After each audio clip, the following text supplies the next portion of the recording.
जो लोग IRS बन के जाते हैं ना इंडियन रेवेन्यू सर्विस में, उनके जो जूनियर्स होते हैं असिस्टेंट, वो आते हैं SSC से।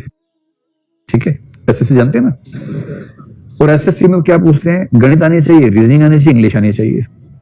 और वो गणित, रीजनिंग, इंग्लिश में इतने इतने हाई लेवल के लोग होते हैं, जबरदस्त उनकी पकड़ होती है इन चीजों में। रीजनिंग, उनसे आप रीजनिंग चलते पूछिए, सभी जगह कुत्ते बोलेंगे हाँ हाँ चलो आगे बताओ, सारे कुत्ते गिलास हैं, ऐसे जवाब देंगे इतना बढ़िया।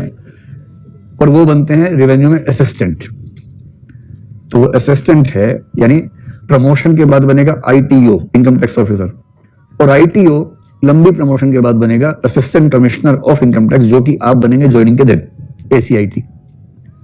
और ये SSC वाला व्यक्ति 11 साल के सर्विस के बाद ACIT बनेगा, जो आप D1 पे बनेंगे। असली बात आप सुनो, कई ऐसे असिस्टेंट कमिश्नर इनकम टैक्स होते हैं IRS बन गए, अकाउंटिंग आज तक सीखी नहीं है क्योंकि स्कूल में नहीं पढ़े अकाउंटिंग, आर्ट्स पढ़े हुए थे, मैथ्स आता नहीं है, CSET में रीजनिंग और कॉम्प्रिहेंशन से काम चल गया था, क्वालिफाई कर लिया था। इंग्लिश आती नहीं है, हिंदी माध्यम से है, इंग्लिश उतनी ही आती है कि बाई चांस क्वालिफाइंग पास हो गया मेंस में, पीली चिट्ठी नहीं आई। ठीक, ये बहुत रेयर कॉम्बिनेशन है, ऐसा कॉम्बिनेशन बहुत सारे लोगों में होता है, बहुत लोगों में। और इंटरव्यू ठीक से हुआ, सीधे IRS में लैंड किया, ट्रेनिंग हुई IRS की, ट्रेनिंग में आते हैं CA, इनकम टैक्स एक्ट सिखाते हैं, और इस आदमी का दिमाग का धुआं हो जाता है इनकम टैक्स एक्ट समझ के। इनकम टैक्स कैलकुलेशन सिखा रहे हैं, कॉर्पोरेट टैक्स कैलकुलेशन सिखा रहे हैं, उसको लग रहा है कि अरे यार औरंगजेब कहां चला गया। और हमें तो उसमें मजा आता था कि क्या क्या सिखा रहे हैं हमें और क्यों सिखा रहे हैं।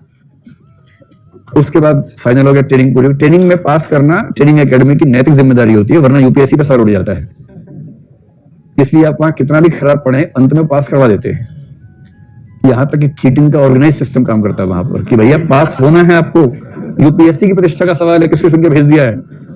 तो आखिरी एग्जाम में जब देखता है ऐसे पास नहीं होगा, इन्विजिलेटर बाहर चले जाते थोड़ी देर के लिए कि हम चाय पी के आ रहे हैं, आप अधिकारी लोग हैं, समझदार हैं, चीटिंग नहीं करेंगे।